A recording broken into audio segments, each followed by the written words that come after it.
Pakistan American association of New York کی جانب سے بروکلن کے علاقے لٹل پاکستان کونی آئی لینڈ ایونیو میں مالی مشکلات کا شکار افراد میں بلا تفریق رنگ و نسل اور مذہب کے راشن تقسیم کیا گیا۔ بروکلن میں Pakistani American association of New York کی فلاحی سرگرمیاں جاری ہیں۔ Pakistani American association of New York کے chairperson Aslam Dhillon, Pakistani community کی معروف کاروباری اور سماجی شخصیت Muhammad Karim, Pakistani American police lieutenant Zaigham Abbas نے کونی آئی لینڈ ایونیو میں غریب، کورونا سے متاثرہ اور بے گھر افراد میں راشن کی تقسیم کی۔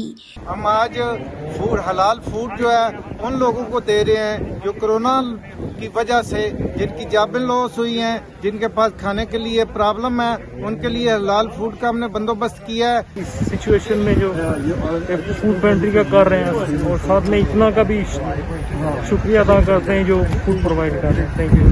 تنظیم کی جانب سے تقریباً 200 افراد میں راشن کی تقسیم بلا تفریق رنگ و نسل اور مذہب کے کی گئی ہے۔